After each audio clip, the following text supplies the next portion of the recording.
Imagine moving into a new house and boom, there's this guy with a guitar who's suddenly your stepbrother. We're talking awkward silences, a basement jam session that flips everything, a kitchen moment that'll make your heart race, and then, wait for it, a letter with my name on it he won't let me see. What's he hiding? Stick around because this story's got twists that'll leave you reeling. Hey, before we jump into this tale, drop a comment with where you're tuning in from and hit that subscribe button. Ready? Let's roll. I was sprawled out on the back patio of our new house, earbuds blasting my favorite playlist, when the screen door slammed shut. I was 18, fresh out of high school, and still figuring out how to process the fact that my mom had just married Jake's dad. Life had flipped upside down faster than I could blink. The sun was dipping low, painting the sky orange, and I was trying to drown out the world when I caught movement out of the corner of my eye. There he was, Jake, my new stepbrother, 20 years old, all messy hair and lanky limbs, clutching an old acoustic guitar like it was his lifeline. He stopped a few feet away, squinting at me. "You always this loud?" he said, nodding toward my earbuds. I could barely hear him over the music, but I caught the jab. I yanked one out and shot back. "Only when I'm trying to ignore people." He smirked, just a flicker, and I felt this weird jolt. Like, okay, maybe he wasn't a total ghost. We'd been living under the same roof for 2 weeks. This sprawling 2-story place in the suburbs that still smelled like fresh paint and someone else's memories. Up until that moment, we'd perfected the art of avoidance. I'd bolt to my room after dinner, and he'd vanish into his, door shut tight. The house was big enough that it was easy to pretend the other didn't exist. But there he was, standing there, hands shoved in his pockets when they weren't on that guitar. "Mind if I sit?" he asked, not waiting for an answer before plopping down on the edge of the patio steps. I shrugged, mostly because I didn't know what else to do. He started messing with the strings, tuning them with these little twists of his fingers, and I pretended not to watch.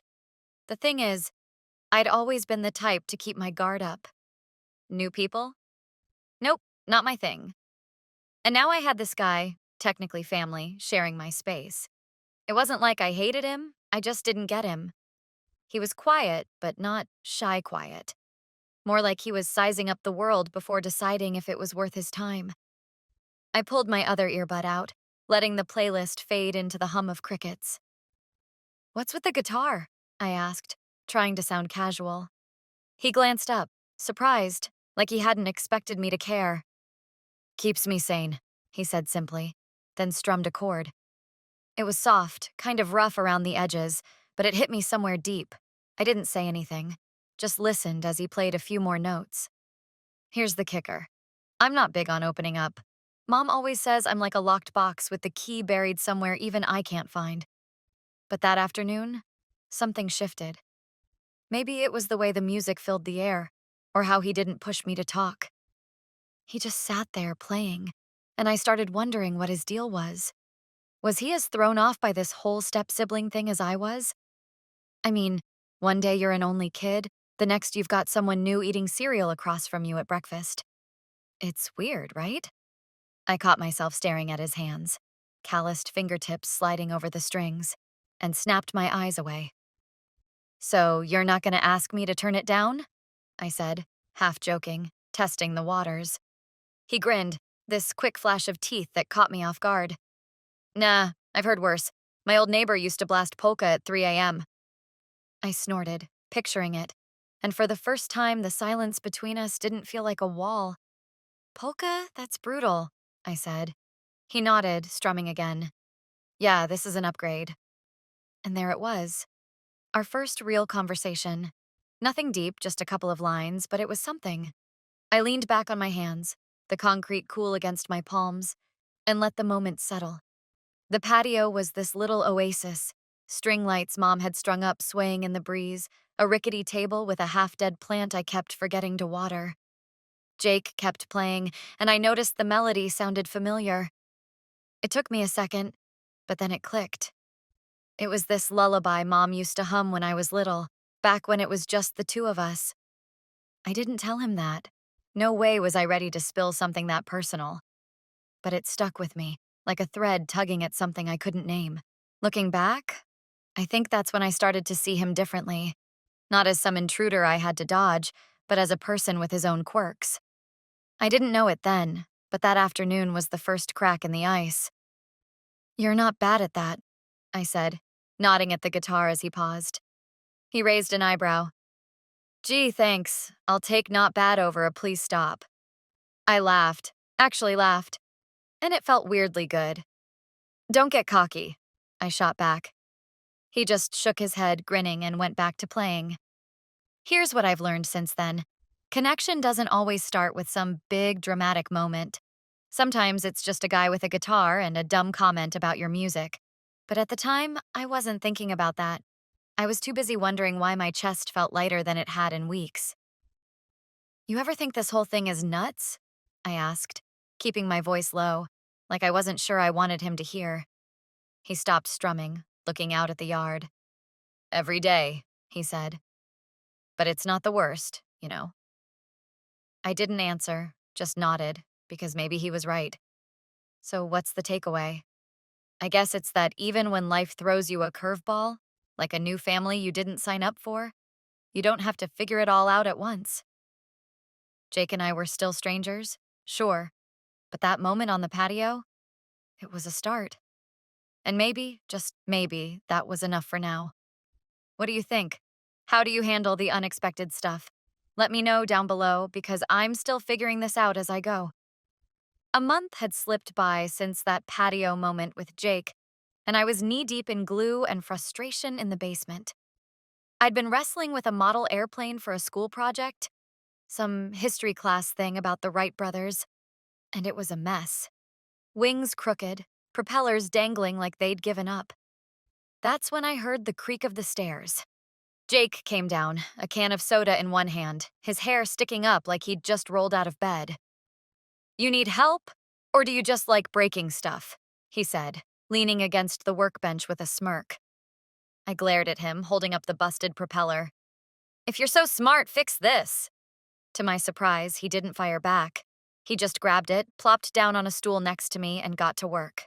The basement was this dim, cluttered space, boxes still unpacked from the move, a flickering bulb overhead, and a musty smell that clung to everything. I watched him fiddle with the tiny parts, his fingers moving like they knew what they were doing. "You're not totally hopeless at this," I said, half teasing. He grinned, not looking up. "Gee, Claire, you're gonna make me blush."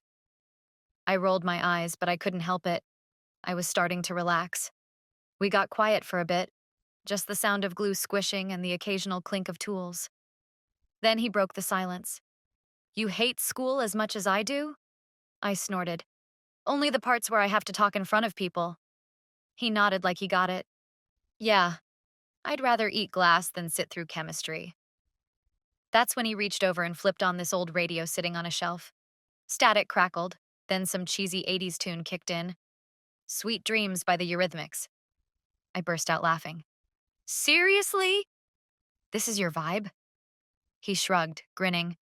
"It's better than silence." And you know what? He was right. We started singing along, butchering the lyrics, and for the first time since Mom married his dad, I didn't feel like I was stuck in someone else's house.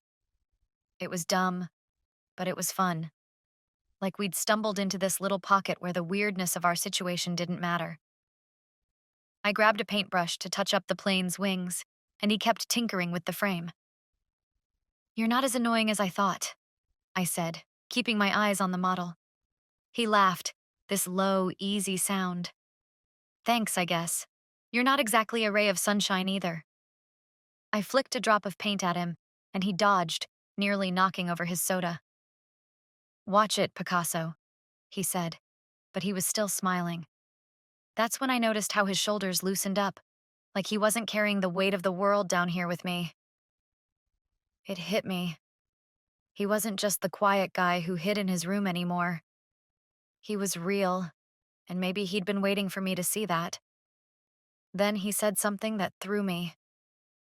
"You know, I figured you couldn't stand me." His voice was casual, but his eyes flicked up to mine, searching. I froze, brush hovering over the wing.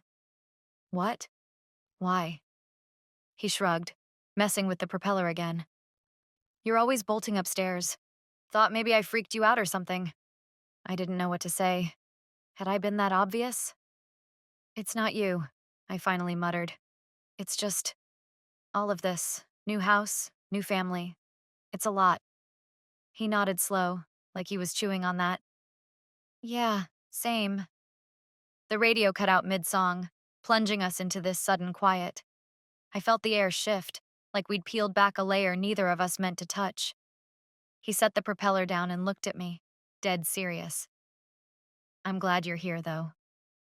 It was so out of left field, so not his usual sarcastic self, that I almost dropped the paintbrush. Uh, thanks? I said, my voice squeaking. He smirked, but it didn't reach his eyes this time. Don't make it weird, Claire. I laughed, shaky, because it already was weird, just not in a bad way. We went back to the plane, but my head was spinning. I'd spent weeks dodging him, assuming he didn't care, and here he was, acting like I mattered. It made me wonder, what else had I gotten wrong? I mean, I'm no expert on people. I'm the girl who'd rather hide in a basement with a model than deal with feelings. But Jake? He was starting to feel like less of a stranger and more like, I don't know, a teammate? Someone who got how messed up this whole step-family thing could be. Think we'll ace this project? I asked, trying to steer us back to solid ground. He held up the plane, now looking less like a wreck. If the teacher's got a heart? Yeah. I grinned. Big if. He laughed, and we kept working, the radio buzzing back to life with another random song. I caught myself thinking maybe this was what Mom wanted when she married his dad. Not just a new husband, but a new us. It wasn't perfect, but it was something. By the time we finished, the plane actually looked decent, and I wasn't itching to run upstairs. Jake cracked open his soda, took a swig, and handed it to me. I hesitated, then took a sip. Gross, I said, wrinkling my nose at the warm fizz. He laughed. You'll live? And yeah, I would. Maybe even better than I'd thought. I was elbow deep in muffin batter in the kitchen, the counter a war zone of flour and mixing bowls, when Jake wandered in. It was a random Wednesday night, and I'd volunteered to bake for a college bake sale, mostly to avoid thinking about how weird things had gotten since the basement. The air smelled like vanilla and burnt sugar from a batch I'd already messed up. Jake, still in his beat-up hoodie, headed straight for the coffee machine, a fancy thing our parents had bought that nobody could figure out. You're a mess, he said, eyeing the flour dusting my nose. I smirked, wiping my hands on a towel. Says the guy who can't make coffee without a YouTube tutorial. He grinned, hitting buttons on the machine like it was a spaceship. The kitchen was cozy, all warm lights and wooden cabinets, but it felt smaller with him there. I scooped batter into tins while he cursed at the coffee maker, steam hissing like it was mad at him. You know you've got flour on your face, right? He said, turning to me with this lopsided smile. I grabbed the towel and chucked it at him. Wipe it off yourself then. He caught it midair, laughing, and stepped closer, holding it up like he might actually do it. Nah, it's kind of funny, he said, but his hand hovered near my cheek for a second too long. My breath hitched, and I froze, muffin tin clanking against the counter. His eyes locked on mine, and everything got real quiet, like the room was holding its breath. I don't know what I expected, but it wasn't this. My heart was hammering, and I could smell the faint pine of his shampoo mixed with the coffee he'd finally wrestled into a mug. He didn't move away, just stood there, towel still in hand. What are we even doing, Claire? He said, his voice low, almost a whisper. It wasn't sarcastic or jokey. It was raw, like he'd been chewing on that question for days. I swallowed hard, my mouth dry. I don't know, I said, barely getting the words out. What are we doing? He dropped the towel on the counter, running a hand through his hair. This whole thing, it's messed up, right? Us here like this. I nodded because, yeah, it was messed up. We weren't just roommates or random classmates. We were stuck in this weird step-family bubble, and every laugh, every late-night talk was blurring lines I didn't know how to redraw. I turned back to the muffins, shoving the tin into the oven, but my hands were shaky. "It's not supposed to feel like this," I said, more to myself than him. He leaned against the counter, arms crossed. "Like what?" I shot him a look. "Like, I don't hate you being around." He smirked, but it faded fast. "Yeah, same." The oven beeped, breaking the tension, and I busied myself checking the muffins. Jake sipped his coffee, watching me. "You ever wonder what they'd think?" he asked, nodding toward the living room where Mom and his dad were probably watching some cheesy crime show. I shrugged. "They'd probably say we're overthinking it." He laughed, short and sharp. "Maybe. Or they'd freak." I couldn't argue with that. Our parents wanted us to get along, sure, but this? This was something else. Something I couldn't name yet. I pulled the muffins out, the heat blasting my face, and set them on the counter. Jake grabbed one, juggling it between his hands. "Hot!" he yelped, dropping it back. I laughed, and for a second, it felt normal again. But then the back door slammed. Mom and his dad stomping in from the garage, grocery bags rustling. Jake stepped back fast, like he'd been caught, and I turned to the sink, pretending to scrub a bowl. "Smells good in here," Mom said, oblivious, dumping bags on the table. "You two playing nice?" Jake snorted. "Barely," he said, and I kicked his shin under the counter. He grinned, but his eyes were still on me, and I knew we weren't done with whatever this was. Later that night, I heard his guitar through the wall, slow, sad notes that twisted something in my chest. I sat on my bed, staring at the ceiling, replaying that moment by the counter. Had I imagined it? The way he'd looked at me? The way my stomach flipped? I'm not clueless. I knew it wasn't just muffins and coffee anymore. But what was it? Friendship? Something more? I didn't have answers, and that scared me. I'd spent so long keeping people at arm's length, and now Jake was right there, closer than I'd ever meant to let him get. I grabbed my phone, scrolling through pics from the bake sale prep, and stopped on one I'd snapped of him earlier. Mid-laugh, coffee mug in hand. I didn't delete it. Maybe I should have, but I didn't. Instead, I tossed the phone aside and flopped back, trying to shake the buzzing in my head. He was just Jake, guitar guy, coffee disaster, my stepbrother. But he wasn't just anything, not anymore, and that was the problem. I could hear him still playing, the sound seeping through the walls, and I wondered if he was as confused as I was. Probably. Knowing him, definitely. The muffins cooled on the counter downstairs, and I knew tomorrow we'd act like nothing happened, joking over breakfast, dodging the weirdness. But it had happened, and I couldn't unfeel it. I hugged my pillow, staring into the dark. Maybe this was what growing up felt like. Messy, scary, and way too real. Or maybe it was just us, two kids thrown together, trying to figure out where we fit. Either way, I wasn't ready to face it. Not yet. I stood on the edge of the college festival stage, my palms sweaty, staring out at a sea of faces. It was my first big speech for a communications class, something about teamwork I'd barely rehearsed, and I was seconds from bolting. The mic felt like a brick in my hand, and my voice wobbled as I started. Hi, I'm Claire, and, teamwork's important?"